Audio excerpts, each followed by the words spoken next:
छात्रों, आज हम जनवादी कवि प्रगतिशील चेतना के कवि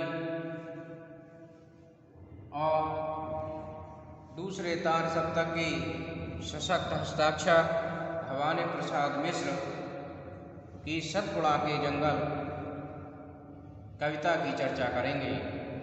यद्यपि इससे पूर्व भी हम इस कविता के कुछ अंश की चर्चा कर चुके हैं, परंतु इस कविता का भी काफ़ी अंश बाकी है जिसकी हम चर्चा भी नहीं की है। तो आज हम इस कविता की प्रस्तुत अंश की चर्चा करेंगे कि इन काव्य पंक्तियों के माध्यम से भवानी प्रसाद मिश्र किस प्रकार से सतपुड़ा के जंगलों के विषय में अपनी अभिव्यंजना व्यक्त करते हैं, अपने विचार व्यक्त करते हैं। तो आइए छात्रों, शुरू करते हैं सतपुड़ा के जंगल की ये प्रस्तुत कविता। तो पहले इस कविता को पढ़ेंगे, उसके बाद इसके अर्थ को हम जानेंगे। कि अटपटी उलझी लताएं, अटपटी उलझी लताएं डालियों को खींच खाएं, पैरों को पकड़ें अचानक प्राणों को कस लें कपाएं, सांप सी काली लताएं बला की पाली लताएं। लताओं के बने जंगल नींद में डूबे हुए से ऊँघते अनमने जंगल, मकड़ियों के जाल मुंह पर और सिर के बाल मुंह पर, मच्छरों के दंश वाले दाग काले लाल मुंह पर। बात झंझा वहन करते चलो इतना सहन करते, कष्ट से ये सने जंगल नींद में डूबे हुए से ऊँघते अनमने जंगल। अजगरों से भरे जंगल अगम गति से परे जंगल, साथ साथ पहाड़ वाले बड़े छोटे झाड़ वाले, गरज और दहाड़ वाले कंप से कनकने जंगल नींद में डूबे हुए से ऊँघते अनमने जंगल। तो इस प्रकार से ये कविता है भवानी प्रसाद मिश्र की। अब हम इसके अर्थ को जानेंगे। इस कविता के माध्यम से कवि किस प्रकार से सतपुड़ा के जंगल नामक कविता को लेकर कवि प्रस्तुत हुआ है और क्या विशेष बातें इसमें कही हैं। कि अटपटी उलझी लताएं, किस जंगल में अटपटी टेढ़ी मेढ़ी लताएं हैं और एक दूसरे से उलझी हुई दिखाई दे रही हैं। डालियों को खींच खाएं, अर्थात उसकी जो डालियां हैं वे डालियां भी एक दूसरे से मिली जुली लगती हैं। कि पैरों को पकड़ें अचानक प्राण को कस लें कपाएं, अर्थात जब इनसे गुजरते हैं तो पैरों को पकड़ें अचानक और कभी कभी पैर इनमें उलझ जाते हैं और ऐसा प्रतीत होता है मानो इन लताओं ने, इन डालियों ने पैरों को कस के पकड़ लिया हो। प्राण को कस लें कपाएं, और ऐसा लगता है कि जैसे ये लताएं प्राण ही खींच लेंगी। सांप की सी काली लताएं बला की पाली लताएं, और जो लताएं हैं टहनियाँ हैं वो कैसी हैं कि सांप की सी काली लताएं। जिस प्रकार से सांप काले रंग का होता है, उस काले रंग के सांप की तरह ये इसकी लताएं, इसकी टहनियाँ दिखाई देती हैं। बला की पाली लताएं, बला कहते हैं बहुत सुंदर, बला की पाली लताएं, और कहीं कहीं सुंदर लताएं भी दिखाई देती हैं। लताओं के बने जंगल नींद में डूबे हुए से ऊँघते अनमने जंगल। कि लताओं के बने जंगल अर्थात इस जंगल में यदि हम देखें तो लताएं ही लताएं दिखाई देती हैं और इसीलिए उसने लताओं के बने जंगल कवि ने कहा है। क्योंकि इस सतपुड़ा के जंगल में लताओं की भरमार है और लताओं के बिना तो जंगल बन पाना संभव नहीं है। कि नींद में डूबे हुए से और चूंकि शांत है, एकांत है और निस्तब्ध वातावरण है, इसीलिए कवि कहता है कि नींद में डूबे हुए से ऊँघते अनमने जंगल। अर्थात ऐसा प्रतीत होता है जैसे कि नींद में ये जंगल ऊँघ रहे हों। मकड़ियों के जाल मुँह पर और सिर के बाल मुँह पर, मच्छरों के दंश वाले दाग काले लाल मुँह पर। और कभी आगे कहता है कि मकड़ियों के जाल मुँह पर। और इस जंगल में क्या है कि मकड़ियों के जाल पूरे हुए हैं और सिर के बाल मुँह पर, और सिर के बाल मुँह पर मच्छरों के दंश वाले दाग काले लाल मुँह पर। और इस जंगल में अनेक मच्छरों का अत्यंत प्रकोप है कि मच्छरों के दंश वाले दाग काले लाल मुँह पर, और उनके दंश के कारण से मच्छरों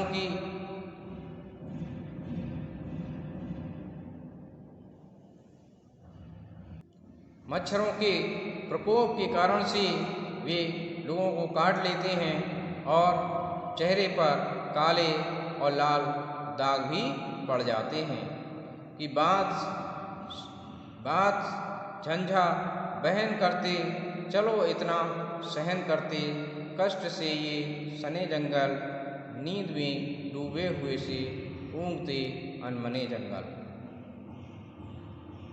कि बात झंझा बहन करते, चलो इतना सहन करते।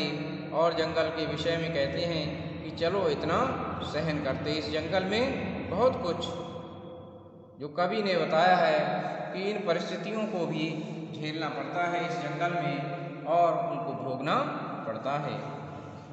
कि अजगरों से भरे जंगल, अगम गति से परे जंगल, साथ साथ पहाड़ वाले, बड़े छोटे झाड़ वाले, शेर वाले, बाघ वाले, गरज और दहाड़ वाले, कंप से कनकने जंगल। कि अजगरों से भरे जंगल, और ये जो जंगल है यहाँ पर अजगर भी बड़ी मात्रा में पाए जाते हैं और यह अत्यंत खतरनाक और भयानक होते हैं। कि अजगरों से भरे जंगल, अगम गति से परे जंगल, अगम गति से परे जंगल। अगम कहते हैं जहाँ पर गमन करना अत्यंत कठिन हो, कि ऐसे कठिन गति से परे जंगल, अर्थात यहाँ का रास्ता अत्यंत अगम है, परंतु फिर भी यहाँ पर यदि कोई जाना चाहे तो जा सकता है। कि अगम गति से परे जंगल, अर्थात अगम गति से परे माना गया है। साथ साथ पहाड़ वाले, बड़े छोटे झाड़ वाले, और इस सतपुड़ा के जंगलों में साथ साथ पहाड़ भी दिखाई देते हैं, बड़े छोटे झाड़ वाले, और इनमें अनेक झाड़ियाँ भी दिखाई देती हैं। शेर वाले, बाघ वाले, गरज और दहाड़ वाले। इन सतपुड़ा के जंगलों में शेर भी दिखाई देते हैं और बाघ भी दिखाई देते हैं, और ये बाघ जो है अत्यंत दहाड़ते हैं। शेर और बाघ अत्यंत जोर से दहाड़ मारते हैं। उनकी दहाड़ सुनकर, उनकी गर्जना सुनकर कंप से कनकने जंगल, लोग जो है कंपित हो उठते हैं, भयभीत हो उठते हैं। तो इस प्रकार इस कविता में भवानी प्रसाद मिश्र इस जंगल में जो कुछ भी उन्होंने देखा है, उस सतपुड़ा के जंगल की सूक्ष्मता के साथ उन्होंने उसको देखा है और वैसा ही वर्णन उन्होंने कर दिया है। चाहे इस जंगल में जिस प्रकार के उन्होंने झाड़ियों को देखा है, जिस प्रकार के उन्होंने पेड़ पौधों को देखा है, जिस प्रकार के उन्होंने जीव जंतुओं को देखा है, उन सब का वर्णन वे इस कविता के माध्यम से करते हैं। तो इस प्रकार से सतपुड़ा के जंगल जो है कवि को कविता लेखन के लिए बाध्य करते हैं और कवि यह चाहता है कि इन जंगलों को एक बार अवश्य ही देखा जाए। यहाँ का सौंदर्य भी अपने आप में अच्छा है, क्योंकि प्राकृतिक छटा इन जंगलों में अभी भी सुरक्षित है। और दूसरी बात, कवि वन्य जीवों की चर्चा करता है और साथ ही इस बात की भी चर्चा करता है कि सतपुड़ा के जंगल अत्यंत शांत और कोलाहल से रहित जंगल हैं। इसीलिए कवि इन जंगलों के लिए ऊँघते